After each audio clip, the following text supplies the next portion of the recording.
बिस्मिल्लाहिर्रहमानिर्रहीम।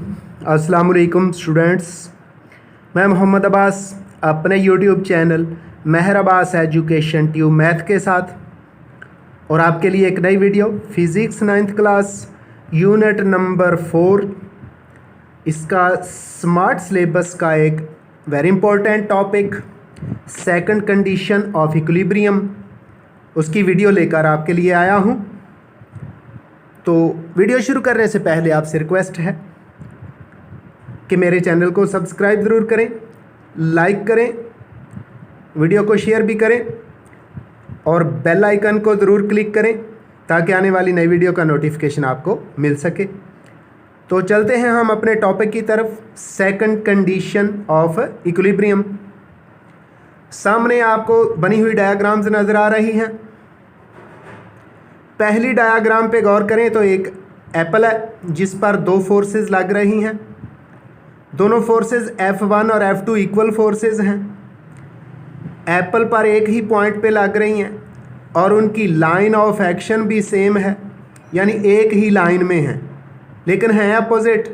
चूँकि forces equal हैं, अपोजिट हैं, अलोंग एक्स एक्सिस हैं, जब इनका सम लेते हैं, इनको प्लस करते हैं तो रिजल्टेंट फोर्स 0 आ जाती है, जिससे रिज़ल्ट ये निकलता है कि ये जो एप्पल है इस पर इक्विलिब्रियम की फर्स्ट कंडीशन पूरी होती है और ये with respect to x axis rest position है, मोशन में नहीं है। लेकिन हम नीचे दूसरी डायग्राम के अंदर फिगर 2 के अंदर अगर इन्हीं फोर्सेस की लाइन ऑफ एक्शन को हम चेंज कर दें तो फिर हमें मुख्तलिफ सूरत हाल का सामना है, एक नई डिफरेंट सूरत हाल पैदा हो जाती है।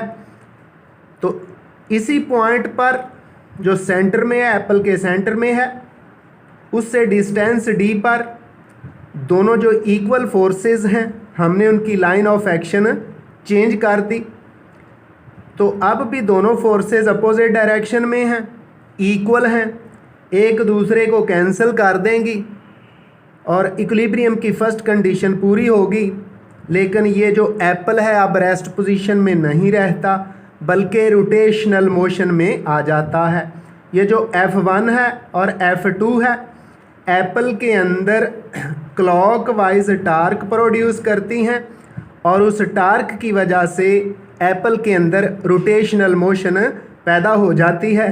इसलिए हम कह सकते हैं कि बाज़ जगहों पर अगर इक्विलिब्रियम की पहली कंडीशन फुलफिल हो भी रही हो लेकिन फिर भी कोई बॉडी जो है मोशन में रहती है, रोटेशनल मोशन में रहती है, इसको रेस्ट पोजीशन में कैसे लेके आना है, इसको इक्विलिब्रियम में कैसे लेके आना है, इसके लिए हमें फर्स्ट कंडीशन के साथ साथ एक और कंडीशन की ज़रूरत भी पड़ती है और अब हम उसकी एक्सप्लेनेशन की तरफ चलते हैं। तो सेकंड कंडीशन बहुत ज़रूरी है in the presence of first condition. उसकी एक्सप्लेनेशन के लिए उसी एप्पल की हम डायग्राम लेते हैं।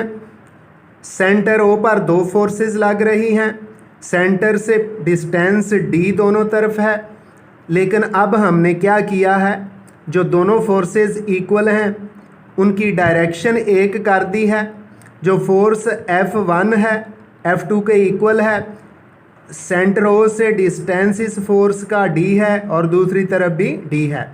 फोर्स F1 जो है एप्पल के अंदर क्लॉकवाइज टार्क प्रोड्यूस करती है, जबकि दूसरी फोर्स जो F2 है जो F1 के इक्वल है, एप्पल के अंदर एंटी क्लॉकवाइज टार्क प्रोड्यूस करती है, जिसकी वजह से दोनों टार्क्स अपोजिट डायरेक्शन में हैं।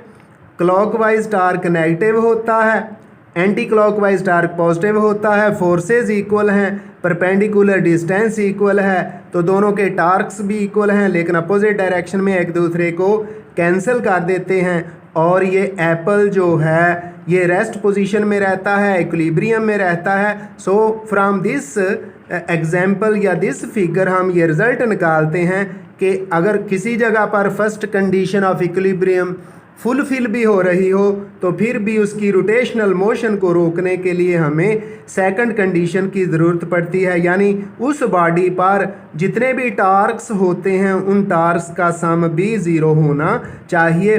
तो सेकंड कंडीशन को हम यूँ डिफ़ाइन कर सकते हैं कि अगर सेम फोर्सेस किसी बॉडी पे एक्ट कर रही हैं और उन पर टार्क्स क्लॉकवाइज और एंटी क्लॉकवाइज हैं और अगर उनका टार्क्स का सम इक्वल टू ज़ीरो है तो body with respect to rotation equilibrium position में होती है। नीचे एक शीशा दिखा दिया गया है जिस पर बच्चे बैठे हुए हैं।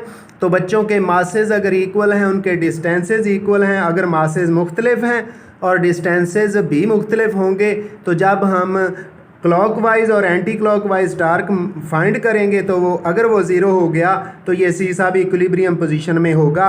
इसके अलावा उस पर अपवर्ड फल्क्रम की फोर्स अमल कर रही है शीशा पर और डाउनवर्ड दोनों बच्चों के वेट अमल कर रहे हैं। अपवर्ड और डाउनवर्ड फोर्सेस इक्वल होती है। First condition of equilibrium fulfil हो रही है। इसके अलावा सम ऑफ टार्क्स भी ज़ीरो है तो हम कह सकते हैं कि शीशा जो है वो इन इक्विलिब्रियम पोजीशन है।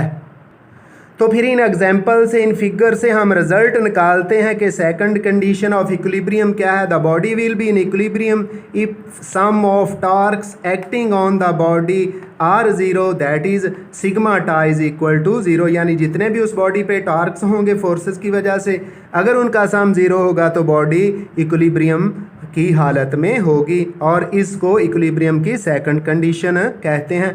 सामने मुख्तलिफ डायाग्राम्स बनी हुई हैं, मुख्तलिफ एथलीट्स बने हुए नज़र आ रहे हैं और एक और डायाग्राम जो है वो भी नज़र आ रही है। जब हम इन तमाम डायाग्राम्स पर, इन तमाम फ़ोटोज़ पर, इन तमाम एथलीट्स पर गौर करते हैं तो इन्होंने अपनी बॉडी को इस तरह एडजस्ट कर रखा है कि अमल करने वाली तमाम फोर्सेस जो हैं उनका सम ज़ीरो हो जाता है, उन पर अमल करने वाले जो जितने भी टार्क्स हैं उनका सम भी ज़ीरो हो जाता है।